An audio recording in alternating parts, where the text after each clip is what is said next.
Welcome to the Sustainable Living Podcast. Tips, tools, and tactics for living a heart-centered life that honors Mother Earth and her inhabitants.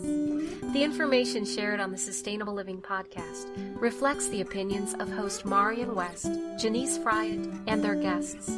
Please use your own discretion in research before applying any information to your individual situation. Now, here are your hosts, Marian and Janice.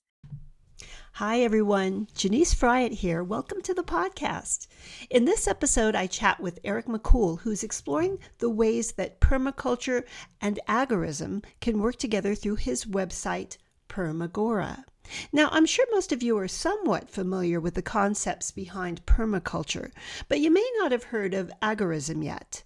I'll let Eric give you his explanation of it during our chat, but you might like to know that Wikipedia defines agorism as a libertarian philosophy that advocates creating a society in which all relations between people are voluntary exchanges by means of counter-economics.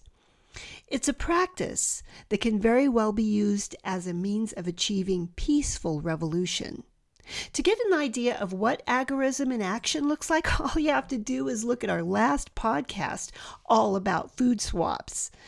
If you find these ideas resonate with you, I highly recommend that you check out the work of voluntarists like Jack Spirko of the Survival Podcast, James Corbett of the Corbett Report, and Derek Brose of the Conscious Resistance. You can find links to all of these insightful thinkers in the show notes for today. And now, today's interview with Eric McCool.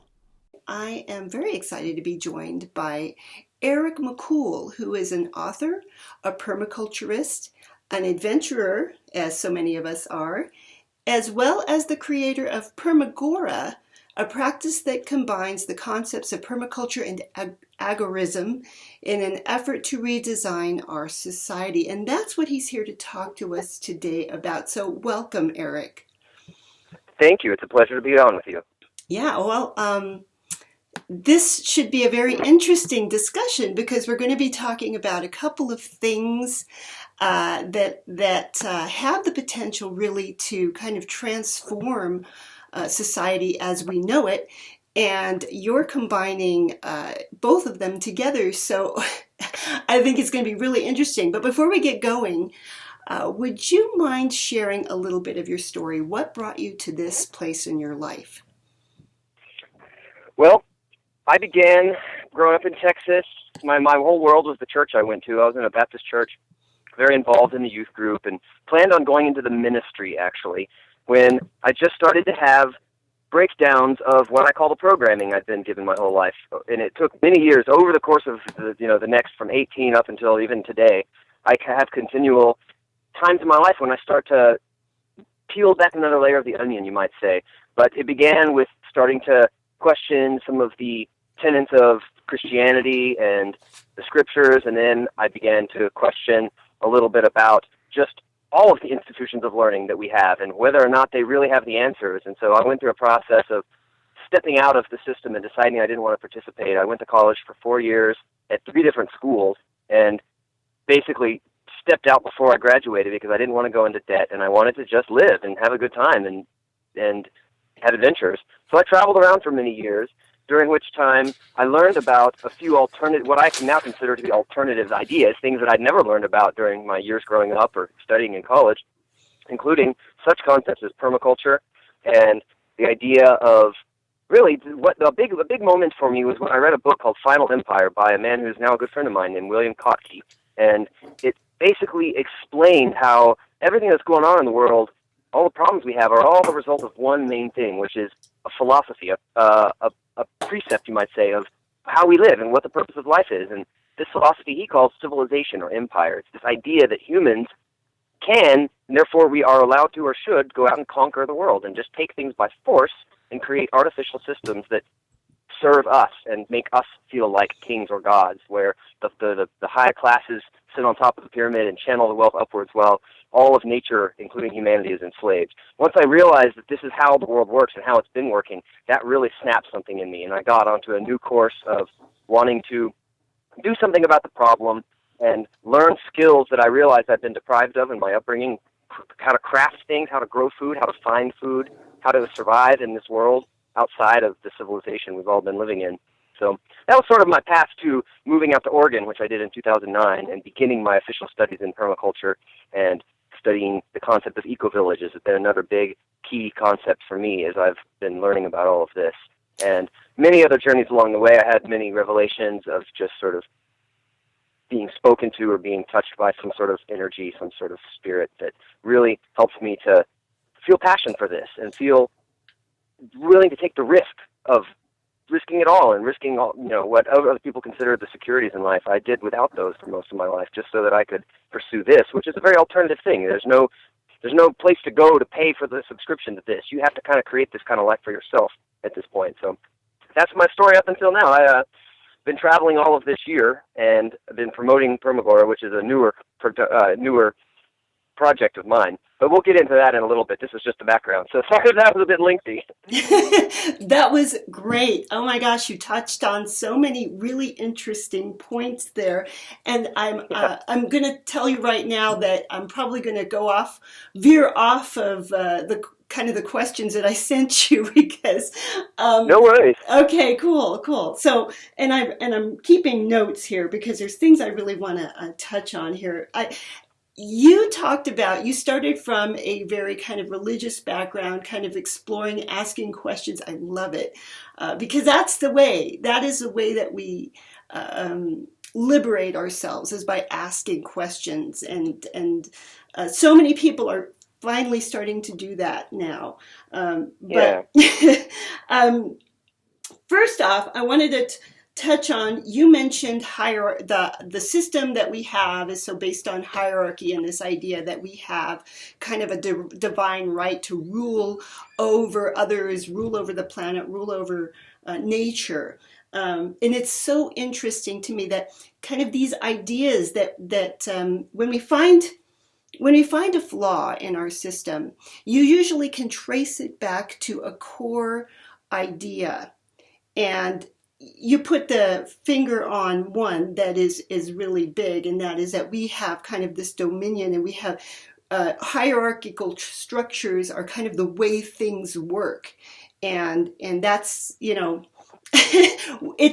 kind of we're like fish really swimming in this ocean of this system that we were raised in and brought up in, and not recognizing that it doesn't really have to be this way. And so I just wanted to ask you, as far as that goes, because I've really been, as far as these idea of hierarchical structures go, it's for me in the last year or so, 2 years maybe, that I've really come to the conclusion that, oh my gosh, it's a very kind of a poisonous system from so many perspectives, really.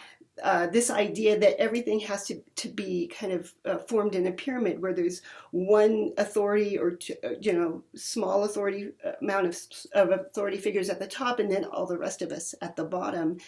Yep. I mean, one thing that I come to realize is really the system is made to favor people that have kind of socio or psychopathic tendencies. That's right. It rewards people who are the best at stealing from others. Yes. And extorting either nature or weaker people, weaker animals, things like that. That's who gets rewarded in our system. Yes. That's who gets power. Exactly. And it's frightening when you start to realize that the people at the very top are the exact people who should never be ruling anybody, Yep. Yes. Yeah, there's a great quote by, I think, Tolkien, who said that, he would never, the sort of person who would want to rule over others would be the sort that would be you would least want to give that power to. And I might be, I butchered that, but basically that's exactly it. The worst people, another word for it is kakistocracy. Yes. We're being ruled by the worst possible candidates. Yes. And I think that more and more of us are starting to realize that. Because, I mean, honestly, up until, I don't know, probably 10 years ago, I really did believe in the system. I believed that there were good people there that you could vote for, and then, if they got into power, well, they would be able to fix everything. And Right. then over and over, I was proven wrong. I would put my faith in these people and then, totally be disappointed. But I think something that goes hand in hand with that idea also is that humans basically are not capable, not good on their own, not good enough on their own to kind of rule themselves, Right. That's the story. That's the justification that they give. Yeah. And that's something that we really need to re-examine, that idea, that I basis agree. for so much of how we've structured our society. Because when you re-examine that, then you start to realize, oh my gosh, eek. This system that we've put all of our faith in is just, fatally flawed, and we really need to change it.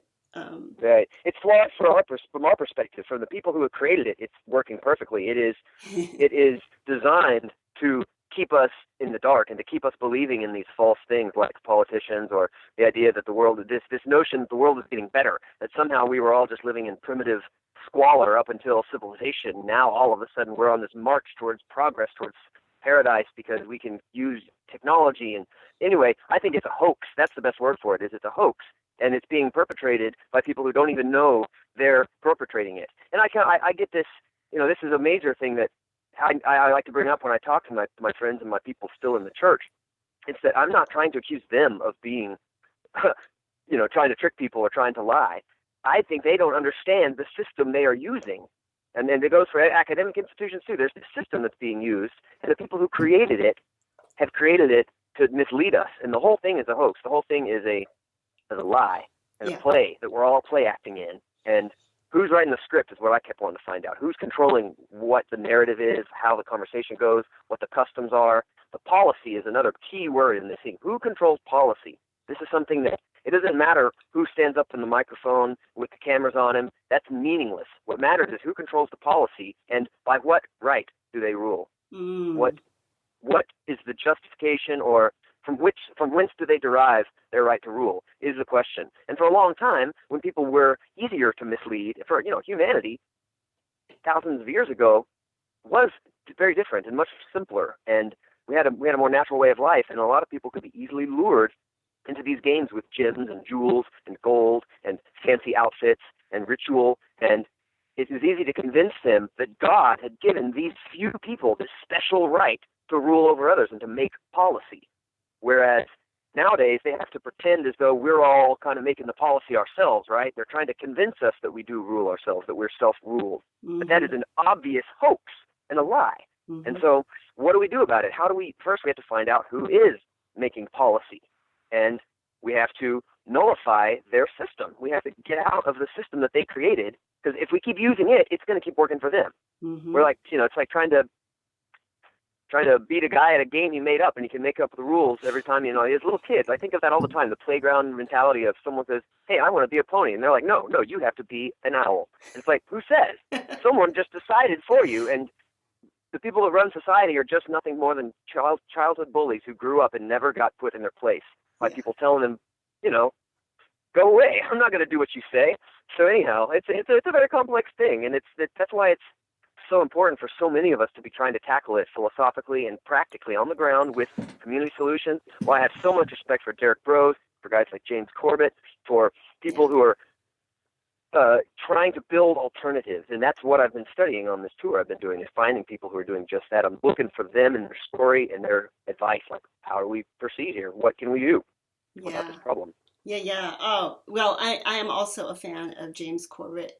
And, definitely Derek Brose as well. He just put out a really interesting, he's even a really good journalist. I've been reading one of his books, and he put out a story recently on the politics thing with Seth Rich and all. And of all the things that I saw, right, his was the best. I mean, he really took a balanced approach, which you never see anymore.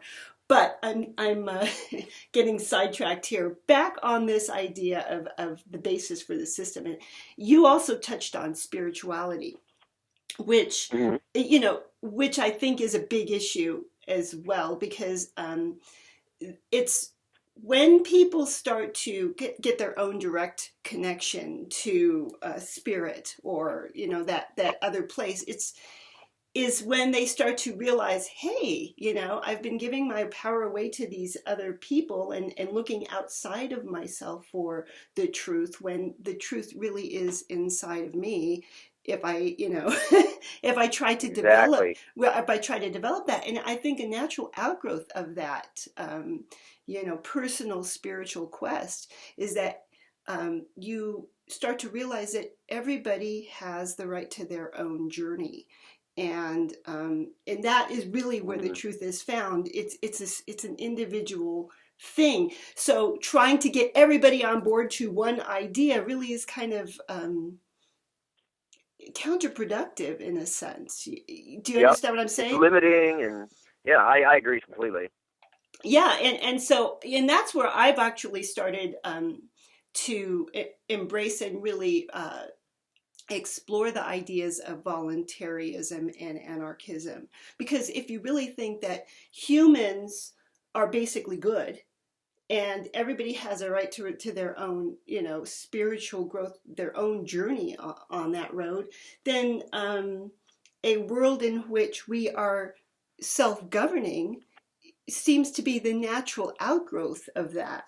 Exactly. And I would say that was my journey as well. I didn't really know about the concept of voluntarism or anarchy back when I first got into permaculture and I first got into the ecological issues. I was just focused on the problem and then the solution. And the more I got it, the more I went along that path, the more I hung out with people in that world, the more I realized that that was something we all had in common. None of us believed that the government was a legitimate authority, or that they were really, and that's the thing, I didn't really think of myself as an anarchist, but throughout my life, even when I was still in high school, I never really bought the authority hoax. I never really believed that they were good guys who had the right to tell everyone what to do. I didn't think it was as evil as it is, but I certainly wouldn't think twice about not paying a ticket if I thought I could get away with it, or just breaking laws and who cares? No cop, no crime, right? I mean, I started using cannabis when I was 21, and that is a great way to jump into voluntarism and agorism, because black markets. You have everyone that wants to be free is forced into the black market. Sometimes with homeschooling, sometimes with raw milk. The system is so oppressive that basic human rights are being criminalized, and people are forced into this position of, screw the government, I'm going to do what I'm going to do, bootlegging it. And people, it's bittersweet. It's both good and bad that that's been the case, but it certainly led me to this stronger position of, not only am I not going to just, do what they say because they say it, I want to organize and brainstorm ways to protect ourselves from their aggression. They are the criminals. And I don't want to be in fear of them. I don't want to live my life. I don't want to travel down the road concerned that someone with a gun is going to stop me and threaten me with force if I don't comply with everything he says or she says. And that's the kind of thing that I feel like it's hard for me I have children. I'm trying to raise them with these ideas that these guys don't have the right to do this. We're living under the oppression of a criminal cartel. And that's the main point of anarchy. It's not about no laws, no rules for anybody. It's about fixing that problem, the problem of the gangsters who run the show, and figuring out ways that we can come up with agreements and live in peaceful, functional ways. We still have to manage our infrastructure. We still have to manage our economy and our all of our business as a society. And so those are problems and challenges that we now face, because currently the solution to those problems has been handled by this coercive system that we call government. And therefore, we've got a lot of work ahead of us if we want to pull this off. And we can't just turn off the switch at once. We have to ease our way out of totalitarianism and coercive rule. But we do have to talk about it. That's why I'm so glad to be talking with you about it, because these are the kind of conversations that ought to be ringing across these shores. We ought to be figuring out, if we as a free people, this country was founded on the ideas of freedom. Whether or not people realize the degree to which their freedom has been stolen, they still believe in it. People still believe they are and should be free. Therefore, we have to use that energy to say, let's make it so then. Let's get free here. Yes. I really see a lot of similarities between your journey and my own. I think for me, I don't know, was it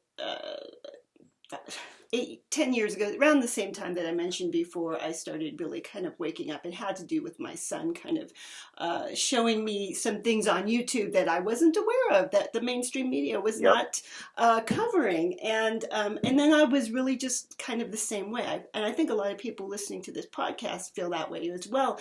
It's like everywhere we look, we just see so much toxicity, so much corruption, and this system that continually tries to push us into just accepting it, just having poisons in our food and not having any say in it, or the variety of other things that we are kind of forced to accept under the system. And how do I opt out of this? And I wanted a homestead. I wanted to get out, grow my own food, and then I started to explore permaculture, because I loved the idea of working with Mother Nature instead of always trying to just dominate her. And I resonated with that, and I got my permaculture design certificate as well. My co-host on the podcast has done it 3 times. We were both very drawn to it. Nice. But then so it's interesting that I always kind of felt the idea of let's just make our own economy. Right? Let's just exactly instead of contributing to this mess that basically just feeds war and suffering and all this other stuff all over the world. Let's just forget that, and let's try to make our own economy that doesn't do that. And so then, of course, I stumbled on agorism. Before we get to agorism, tell me a little bit about what was your journey towards permaculture? What's wrong with our current model of food production from your perspective, and how can permaculture help that? As we mentioned earlier, our whole culture is based on the idea of force and coercion, and our current food system is one in which we go to an area of land and we take whatever's already living and growing there and we destroy it or remove it, and we put in what we want to grow. We're forcing that spot to grow these things. And it's an inherently violent system, because if weeds come along that you don't want growing there, you kill them. If animals come to eat of what you're planting, you have to shoo them off or kill them, and you have to build fences. And this concept of protecting wealth, protecting property, is something that created civilization, essentially. I mean, you might say chicken and the egg here, but basically it's the idea that we need militaries to protect all this stuff that we're hoarding. Agriculture is a form of hoarding.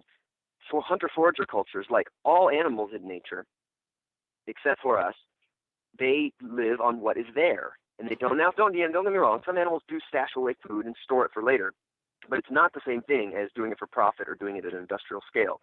Humans are doing something that no one else is doing, and that is being done largely, it's being made possible by agriculture, which creates the surplus populations, it creates the ability to feed armies, it makes it possible.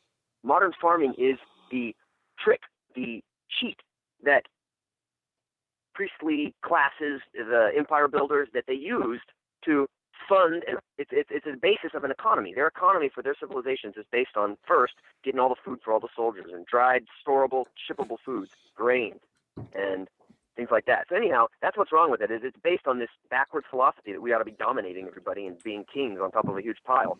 The philosophy of nature and the philosophy of all life is that everything is a trade and a symbiosis, a flow. It's a conversion of energy, and you give and you take, and you live and you die, and that's you don't take more than you need is another way to put it. And so permaculture as a food system can fix that, because it helps us to remember what is actually natural, something that is innate to us, which is to just live in symbiosis with this planet and with the other life. We're very clever. We have opposable thumbs. We have big brains. We can do stuff. And we could be doing so much more than we are doing. We just have to break through these programs that we've been locked into, these prisons we've been put in, which tell us that the only way to get food is to do mass agriculture. And if you don't do it, then people will starve. And permaculture turns that around and takes away the concept of monocropping and the concept of annual-based food systems, and it shifts things into something that is more permanent and less hands-on, more self-maintaining, which is food forests, which is edible landscapes, perennials, herbs, and simple fare. We live off of what we can forage and eat for the day, and that's imitating nature, which is a big aspect of what makes permaculture so powerful, is that it's copying the real program, what you might call the divine program or the natural, the source program, whatever was already here before humans came, had been going for a very long time, perhaps in eternity. It's perpetual. It's permanent. And permaculture helps us to remember how to be part of that permanent culture, that permanent system, rather than investing ourselves in this very temporary boom-bust cycle of civilization. Mm-hmm. So that, again, perhaps is a bit windy of an answer, but that's sort of what I think it can do, is it can help us break the chains of enslavement and enslavement to ideas. Yeah. Well, and just to reemphasize, I think one of the biggest points you made there was actually that permaculture is sustainable, where our industrial agriculture that we have, the monocrop kind of system, is not. It depletes the land. There's so many reasons that it makes the food less nutritious. There's so many things that it does that are just not good for people or the planet. So it's so interesting. I find that when an idea is true, it is true under all circumstances, whatever you're talking about. And so, so the idea of working with nature is really always going to work better than trying to dominate nature. That's right. So now let's turn to the economic system. Okay, what's wrong with our current economic system from your perspective? Same thing, being run by the bad guys, but that's oversimplifying it. The current economic system is fictitious, basically. It's built on IOUs, and it's built on a form of faith and credit between investors, between people with resources and wealth.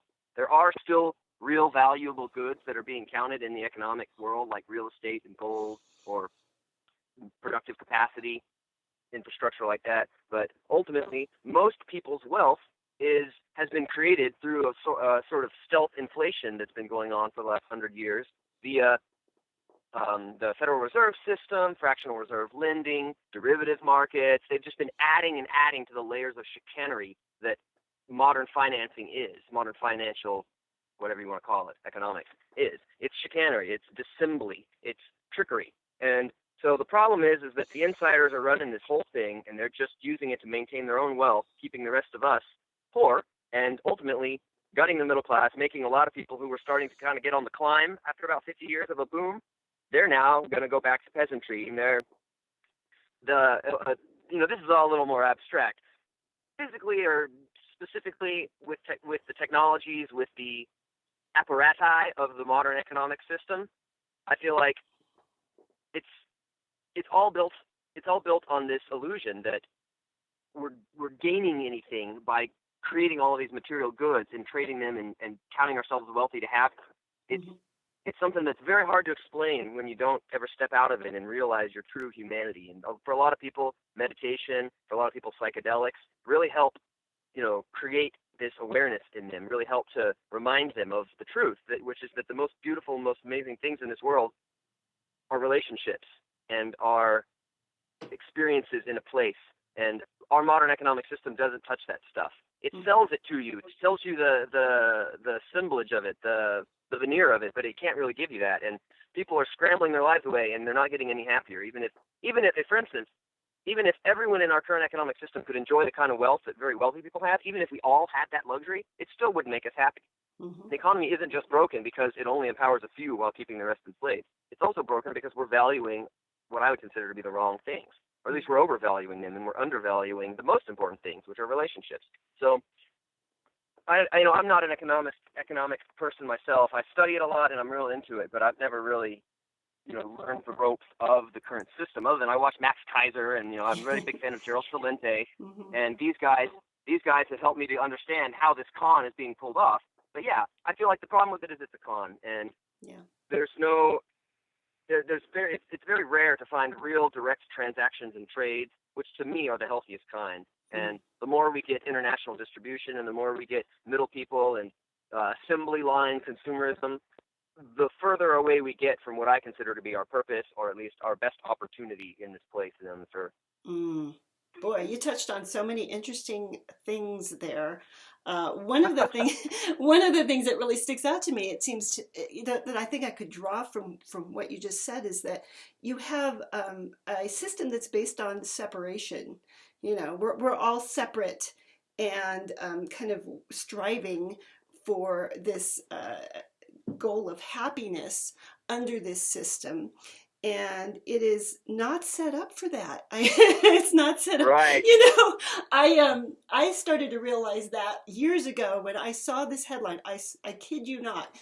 In USA Today, there was a headline on the second page that said, "Happiness is bad for the economy," and it was a serious article explaining the dangers of happiness, Wow. And so it was like all of a sudden you start to realize, well, I thought happiness was the objective. No, apparently not. It's a healthy economy, and happiness is bad for that. So then you start to follow that down the rabbit hole, and you start to see how everything that we are kind of pushed or coerced or persuaded and cajoled to do under this system is all about trying to achieve something that's completely unattainable in this system. Right. And so it's exactly. And when you do start to meditate, you start to become aware of these things, these paradoxes, and that's really interesting. I think you cut to the chase, really. I mean, you may not be an economist, but you cut to the chase of really what the issue is, I think. So let's talk about agorism and what that is, and what is its purpose regarding our current political / economic system.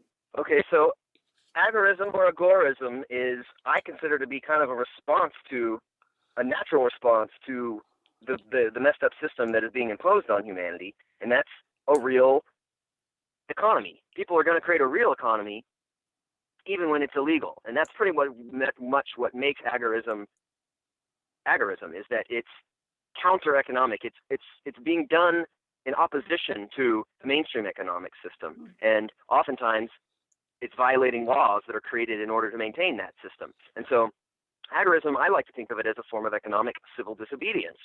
They say any law that they make that has no victim, that is not really protecting anyone or anything, it's just made to either control your behavior or to generate revenue through fines. Any of those laws, break them. That's the philosophy of agorism. For instance, selling raw milk, or having a lemonade stand without a license, or having a community potluck where you don't have the food inspector people come out, feeding the homeless when it's illegal, growing plants, giving medicine to children that helps them stop having seizures. These are things that people go to jail for, but they do it anyway. And it's not because they got convinced to by guys like me or Derek or James Corbett or any of the other advocates of agorism. It's because agorism is natural. People naturally are going to do what's best for them.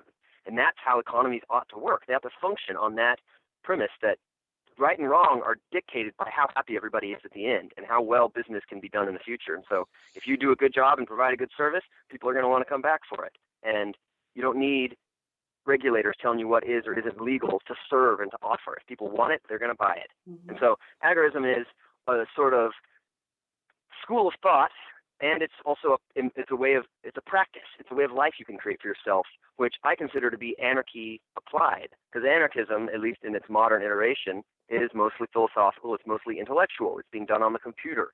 People are talking. People are generating memes. They're smashing the state in the image world. They're smashing the idea of the state. And once people start to wake up and want to leave that system, we need agorism to direct us as to what are we going to do? How are we going to get our food? How are we going to build our buildings and maintain our roads and get energy and all of these questions?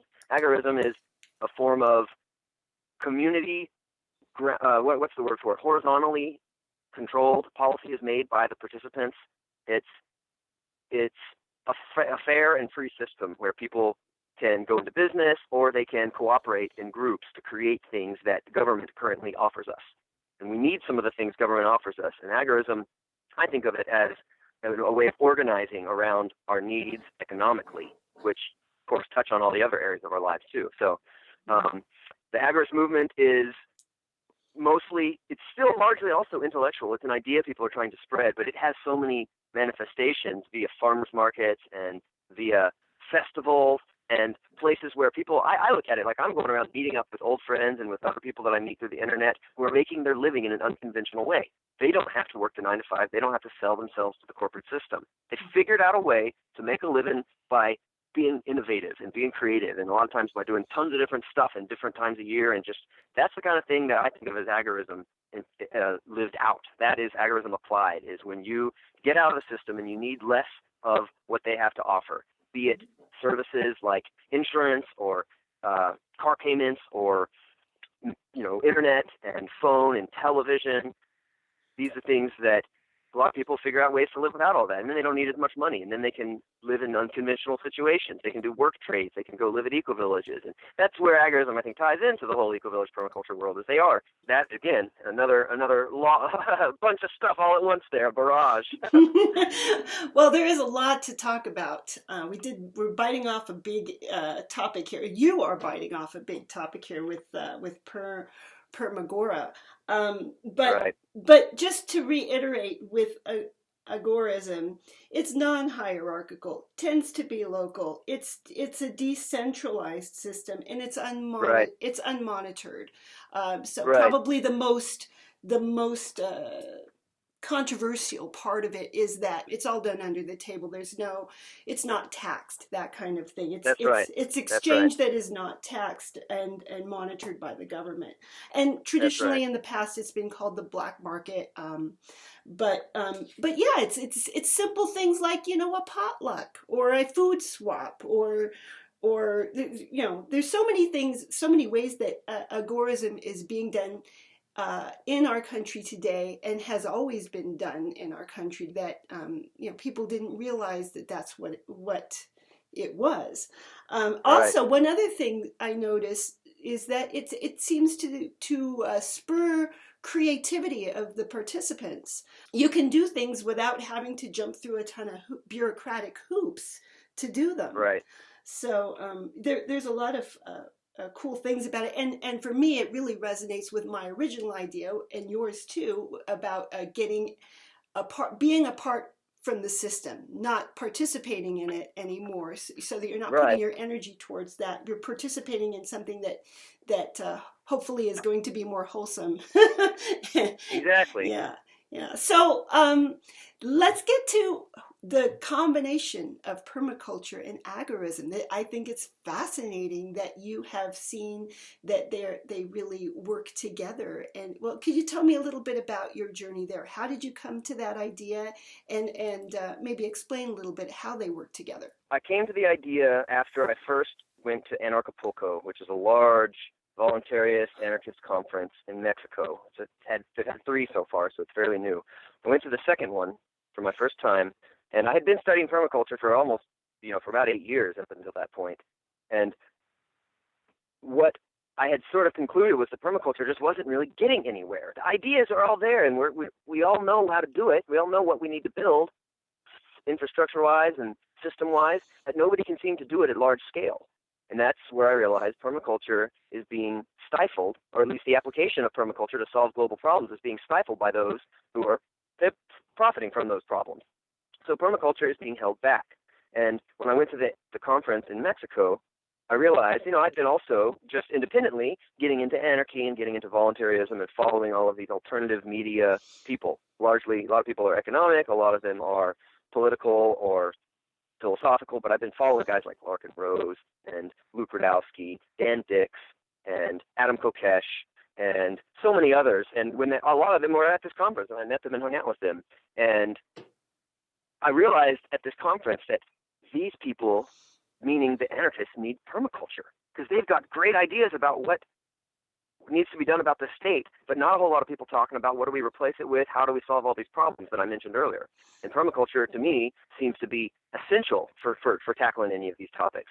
And also, after I came back from the conference, I came back to Oregon and started realizing these permaculture folks need anarchy. They need agorism. They need some gumption to step up and say, we're not going to do it. Oh, permits for building a community center? Sorry, no, we don't deal with your kind. We don't have any contract with you. We don't need your inspectors to come out here. Like, that's the kind of idea that is very radical and revolutionary for a lot of permaculture people who, even though they're radical in their ecological ideas, politically, I found a lot of permaculture people were still kind of complacent. And so I wanted to bring these two communities together. I wanted to do work that would highlight the potential symbiosis and highlight the strengths of each. so that they could each support each other's weaknesses. And creating Permagora was actually an extension of an idea I'd already had. I've been since the year before that attempting to and wanting to create an alternative media program of my own, to create some sort of journalism platform, but I hadn't really done it. And after Acapulco, that first year in 2016, I came home and I built it. I was like, I'm doing this. I'm going to put this online this year. And I did. I managed to get it all up and running and created the website. And that since then, I've been realizing that there's a lot of people in the alternative media who are really thirsty for this and who are really excited to see more of this in the conversation. And that was partly one of my goals of Permagora, was to bring permaculture to the alternative media. Because the alternative media, at least the parts that I follow, are dominated by the voluntarist, the geopolitical, economic people. Not quite enough ecological and permaculture or even like spiritual energy being contributed to the conversation. And so I wanted to work towards that end. There's so many, I find so much kind of symbiosis between permaculture and agorism. The ideas of, non-hierarchical kinds of systems, the ideas of kind of, working with things, observing things, allowing things to be and not trying to control everything.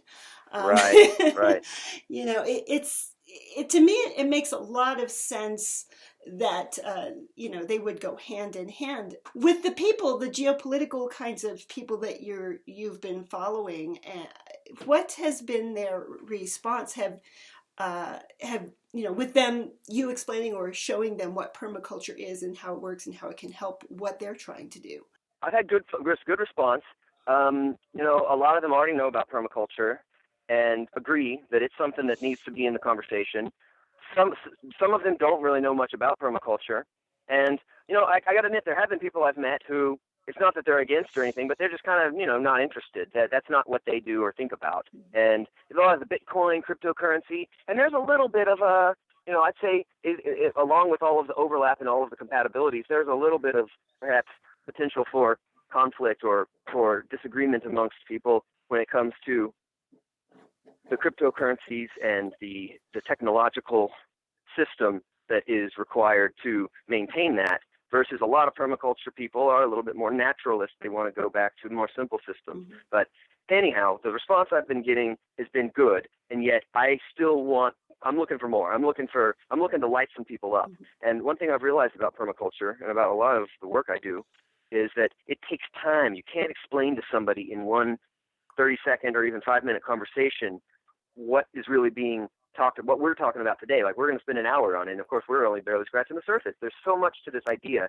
and it takes time, and I'm trying to craft the art of condensing it into very quick expressions that will light people up, because I've seen it with time. When I can talk with someone for a while, I see them eventually light up and get it, like, oh yeah. And that's the kind of thing that I want to make more available to people, that aha moment of, I could do that. Thinking of ways, all of a sudden they're thinking of ways that they could do it themselves, not just thinking about it as an abstract thing like something they're seeing on TV or something like that. Mm-hmm. And so, I guess I'm trying to say that I haven't really had enough conversation with people in the economic side of the equation, in the alternative media, about this, which is why I'm trying to do more interviews like this, and I'm excited to be talking to you, because I want to have more time to explain this, because it really is a big thing to unpack.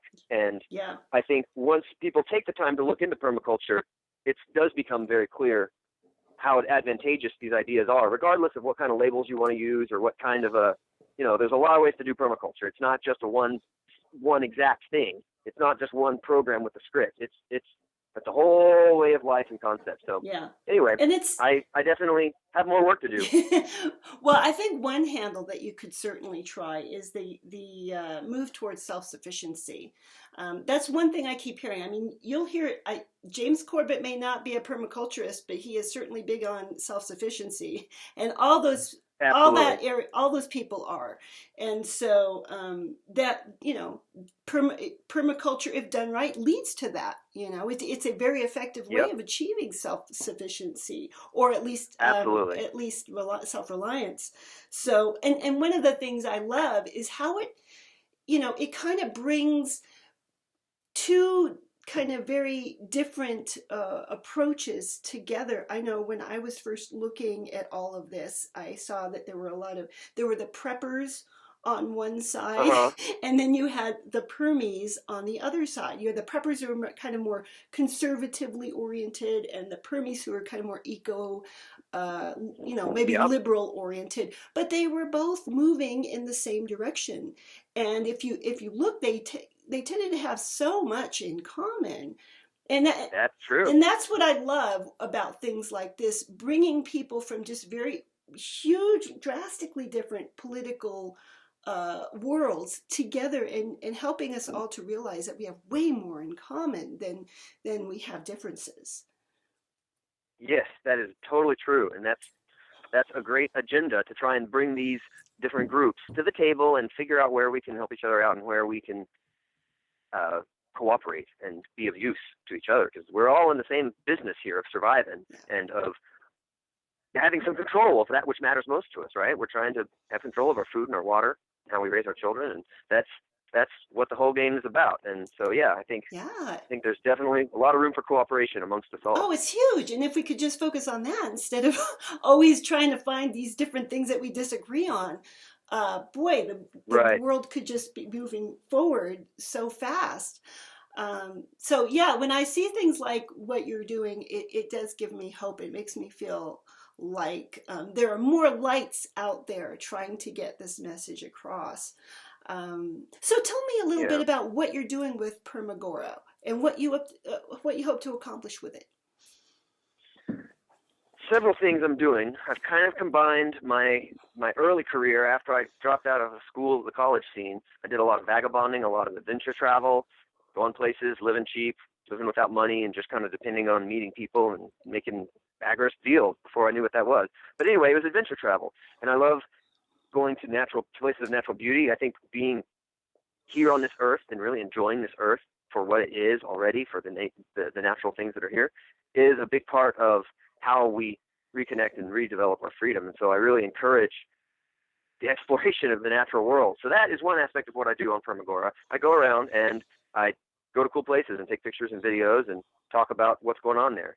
And that's probably the minor one, though. That's not the main focus. The main focus is visiting permaculture sites, visiting eco-villages and intentional communities, finding out what their story is, talking to them about what their successes and their challenges have been, and what advice they might have for people, offering, finding out if they're open to people coming and studying there or living there, and building there's already databases of all these things, but just building a little bit more of a profile of these places for people. And so I've been doing that, as well as I've been traveling, I've been visiting any group that identifies with voluntaryism, agorism, anarchy, looking for those people, finding them on the internet, finding them through different groups, and just getting in contact and attempting to have conversation about the problem. What can we do? What are you guys doing? All of the same stuff that I'm doing with the permaculture folks. So I'm going around and documenting examples of permaculture and agorism in action.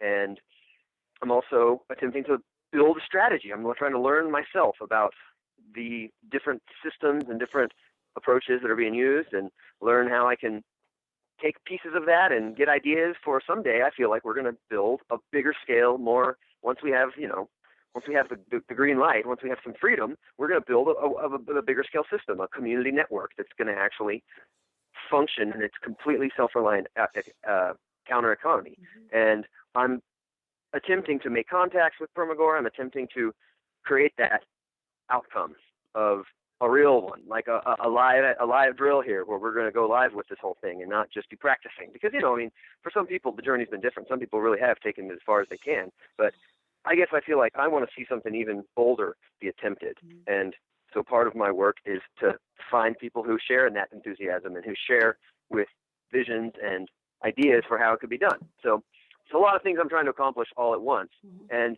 mainly I'm just trying to do journalism, though. I'm trying to bring somewhat entertaining, but as well as informative and sometimes even introspective or philosophical and spiritual mm-hmm. concepts to people who are interested in these things. And for a lot of people, reading a website or listening to a podcast, it's just something they do kind of like for entertainment, like reading a book or watching a movie. And I want to create content that's interesting to all people, not just people who are already motivated into agorism or permaculture. I'm looking to create stuff that resonates with what all of us want, which is just freedom and the chance to live our lives and have good relationships and have a nice place and a space to be. So that's it in a nutshell. Well, that is very much what we try to do here on our podcast as well.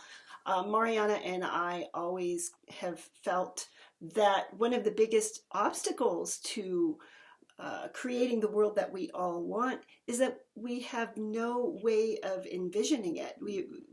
There aren't examples out there, or so we thought.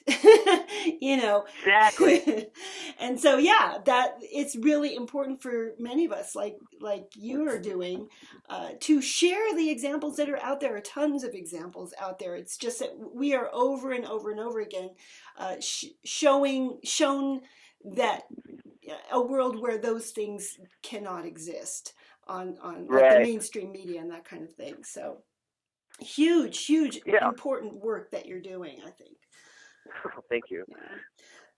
So we're coming. I hate this. The hour has just flown.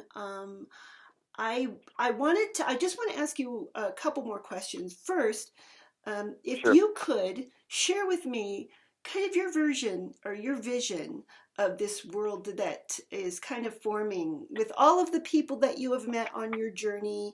What kind of a world would this be with people on a mass scale kind of using permaculture and agorism? How would the world be different? I would visualize, and I do visualize, people living in small homes that they build themselves in an area where they have neighbors and friends, and all of them make their living, do what they do. And I shouldn't say all, but most people, the ordinary life for people would be to live right where you work, and whatever you do in life has to be your passion. You find what you're passionate about, and you do that thing, and that thing goes and is contributed to the sort of community effort of all of us getting to just live our dream, right? So we're all sharing and subsidizing each other. We're all supporting each other in this dream. And so basically, I'm visualizing people all have something that they do and create of value. And rather than having to find buyers and find systems that will make that a marketable way of life, people just contribute it to a larger system that is being managed by people who like that kind of work. Because there's people in all sorts of different walks of life. Some people like city life. Some people like technology. Some people like more simple. But I'm visualizing a system in which people can really just be free to do what they want. And the food is grown locally. The energy is produced locally. A big aspect of it is that children, when they're young, they aren't put into schools. They're just given the choices to where they want to go and how they want to spend their time. And they learn by living and doing, by people in the community who are doing things. They hang out with them. They learn those skills: fishing, sewing, making things, building the things, designing things, art. All of these things are available to them, and they just do what they want until they can start creating things on their own. And they're being subsidized. They're being taken care of by their family and community until they're of an age when they start to produce enough to take care of themselves and to contribute economically.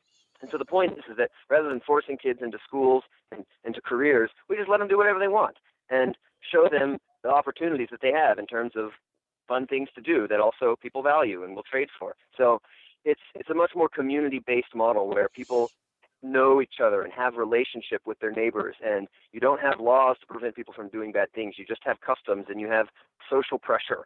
You're embarrassed about it, so you don't do it. And that's a more natural kind of model after how indigenous societies worked. They didn't have to have laws to maintain a semblance of order. They had a way of life that was maintained voluntarily by the people who wanted to be part of the tribe. So that's a glimpse of what I'm visioning. And I also talk about it a lot in my book, Portland. I tried to create that for the characters, was this way of life that their parents were helping them to create and that they want to pass on to their kids.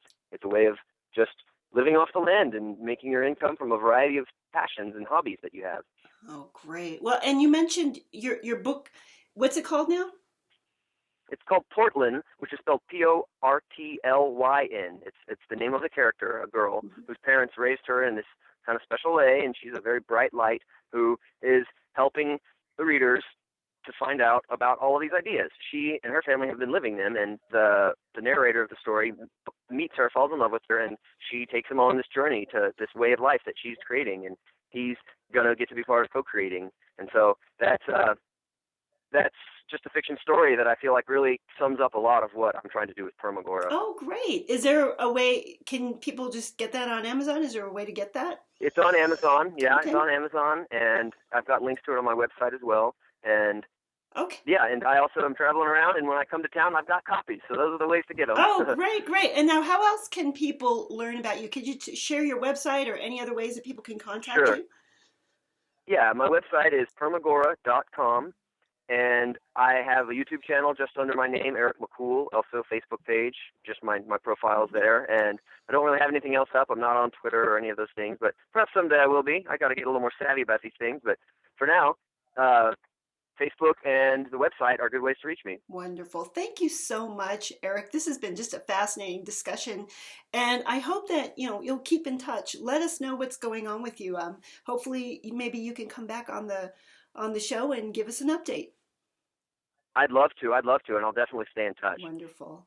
Thanks for joining us on the Sustainable Living Podcast. For more sustainable living tips, join our Facebook group, Sustainable Living Tips, Tools, and Tactics, and follow us on Twitter.